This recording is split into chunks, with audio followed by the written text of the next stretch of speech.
आज मैं आप लोगों को बताने जा रहा हूँ महान भक्त बैजू बावरा के बारे में। वो ना केवल एक महान संगीतकार थे बल्कि प्रेम से भरे हुए गुरु भी थे।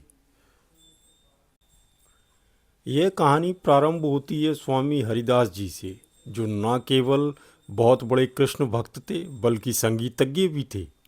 उनके दो प्रिय शिष्य थे। प्रथम ग्वालियर बेहट के रामतनु पांडे व चंदेरी के बैजनाथ मिश्रा। रामतनु पांडे ने आगे चलकर तानसेन नाम से व बैजनाथ मिश्रा ने बैजू बावरा के नाम से ख्याति प्राप्त की। बैजू बावरा ने भी अपने गुरु स्वामी हरिदास की तरह मथुरा क्षेत्र में गायन प्रशिक्षण जारी रखा। जैसे उन्हें स्वामी हरिदास ने पुत्र की तरह शिक्षा दी थी, ठीक उसी प्रकार बैजू बावरा ने भी एक शिष्य गोपाल को शिक्षा दी थी। बैजू ने न केवल गोपाल को पाला बल्कि उसे संगीत में निपुण भी बनाया। जब गोपाल कृष्ण मंदिर में धमार गाता था तो सारा वातावरण शांत हो जाता था। वातावरण में पत्ता भी आवाज़ नहीं करता था ताकि गोपाल की आवाज़ सबके कानों में पहुंच सके, और स्वयं पेड़ पौधे भी उसके स्वर में झूमने लगते थे। एक दिन मंदिर में बैठे जोधपुर नरेश के एक सामंत प्रभंजन सिंह ने गोपाल का गीत सुना तो वो ठगे से रह गए। इतना रस, इतनी मिठास मैंने तो पहले कभी नहीं सुनी। गायन के बाद जब गोपाल से एकांत में मुलाकात हुई तो प्रभंजन सिंह ने उनसे कहा, लगता है आपके कंठ में तो स्वयं सरस्वती समाहित हैं। आप यहाँ मंदिर में क्या कर रहे हैं? चलिए मेरे साथ जोधपुर नरेश आपका गायन सुनेंगे तो आपके जीवन में भी आनंद भर देंगे। गोपाल दुविधा में आ गया। गोपाल ना तो हाँ कह सका और ना ही ना। ठाकुर प्रभंजन सिंह राजनीति के बड़े समझदार थे। वे समझ चुके थे गोपाल की मनोदशा को भली भांति, इसलिए वह उसे लगातार उकसाते रहे, ललचाते रहे। बार बार गोपाल के मन में यह बात जमाते रहे कि उस जैसा गायक इस संसार में नहीं है, वह सर्वथा अद्वितीय है। अंततः गोपाल उनके चक्रव्यूह में फंस ही गया।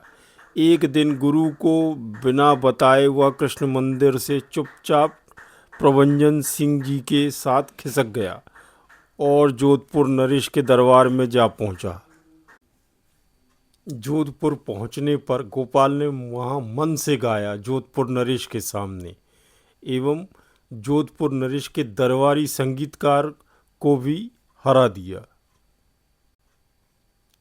गोपाल ने जोधपुर नरेश के सामने धमार, चावेर, तीन ताल और दादरा, दीपचंदी और ध्रुपद, बस गिरिराज एक बार उखड़ा तो फिर जम नहीं सका। कोई भी दरबारी संगीतकार गोपाल के सामने नहीं ठहर सका।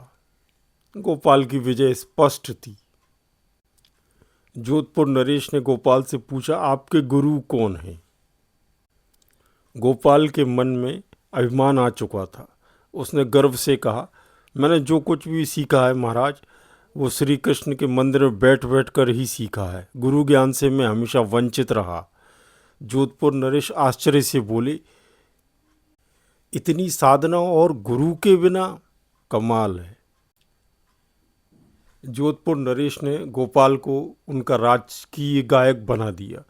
उधर दूसरी ओर बैजू बावरा गोपाल को हर जगह ढूंढते फिर रहे थे। उनका हाल बेहाल था, परेशान थे वे। इधर राजसी सुविधाएं पाते ही गोपाल के मन पर वैभव का नशा छा गया था। किसी भक्त ने बैजू बावरा को मथुरा में बताया कि आपका शिष्य गोपाल तो जोधपुर नरेश के यहाँ राजदरबारी गायक बन चुका है। फिर क्या था, बैजू बावरा भी एन केन प्रकार जोधपुर पहुंच ही गए। वहां गोपाल महाराज जोधपुर के सामने बसंत राग गा रहा था बसंत उत्सव के अवसर पर। बैजू बावरा सभी मर्यादाएं तोड़ते हुए अपने शिष्य गोपाल से जा लिपटे और कहने लगे, अरे गोपाल, तू कहाँ चला गया था मुझे छोड़कर बिन बताए? अचानक रंग में भंग पड़ गया। तब जोधपुर महाराज ने पूछा, महानुभाव आप कौन हैं? बैजू तो भाव विहल हो रहे थे। रोते हुए बोले, महाराज मैं बैजू हूँ, आपके राजगायक गोपाल का गुरु। वह मेरा बेटा है, वह मेरा शिष्य है।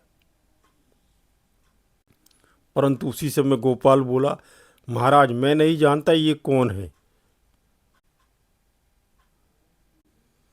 बैजू बावरा तुरंत बोले, तू ये क्या कह रहा है? तू अपने गुरु को नहीं पहचानता? तब जोधपुर नरेश बैजू बावरा से बोले, संगीत सम्राट, आपकी ख्याति तो सारे संसार में है।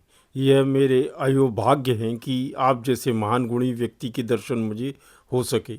हे महान संगीतकार, हमें अपने कंठ स्वर से निकले रस का पान जरूर कराएं।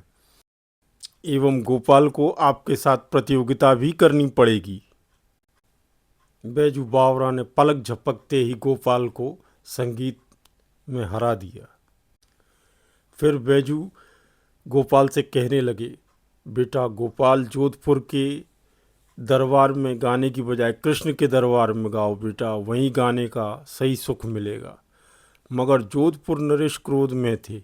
बोले, नहीं संगीत सम्राट, इस गोपाल ने गुरु का अपमान किया है। इसे कल सुबह पागल हाथी के पांव के नीचे कुचल दिया जाएगा। बैजू महाराज जोधपुर से गोपाल के प्राणों की याचना करने लगे। जोधपुर नरेश ने कहा, मान्यवर, गोपाल के प्राणों के अतिरिक्त आप जो चाहे मांग सकते हैं। चाहे तो इसके बदले में आप मेरे प्राण मांग लीजिए, मैं इनकार नहीं करूंगा, परंतु इसके दंड में कोई छूट नहीं दी जाएगी। तब बैजू महाराज से बोले, महाराज जिस समय गोपाल पर हाथी छोड़ा जाए उस समय मुझे वहाँ गाने की इजाज़त दे दी जाए। जोधपुर नरेश ने इस पर सहमति दे दी। अगले दिन सुबह जब गोपाल के ऊपर हाथी छोड़ा गया, वहीं बैजू बावरा ने अपने गायन से हाथी को मस्त कर दिया। हाथी बैजू बावरा की धुनों पर झूम रहा था। गोपाल के प्राण अब बैजू बावरा के गायन में ही थे। हाथी आके बैजू बावरा के चरणों में बैठ गया। बैजू बावरा ने अपने गले से फूलों का हार निकाल के उस हाथी के सूंड पर रख दिया। फिर बैजू बावरा जोधपुर नरेश से बोले, हे महाराज, आपका दंड पूरा हो चुका है, अब तो आप मेरे गोपाल को जाने की अनुमति दे दीजिए। जोधपुर नरेश बैजू के पैरों में गिर पड़े और बोले, आप जैसे महान गुरु के रहते ईश्वर भी गोपाल का कुछ नहीं बिगाड़ सकता। फिर मैं तो एक साधारण सा राजा हूँ। आज आप विश्राम करें, कल प्रातः आपको राजरथ वृंदावन छोड़कर आएगा। वृंदावन में कुछ समय गायन के पश्चात उन्हें यह अनुभूति हुई कि जगत सब भगवान श्री कृष्ण की माया है। हर जगह मनुष्य छल में संलग्न है। इसलिए जीवन रूपी सांझ के ढलते वह अपना क्षेत्र चंदेरी चले गए। वहीं उस महान गायक ने अपने शरीर को छोड़ा।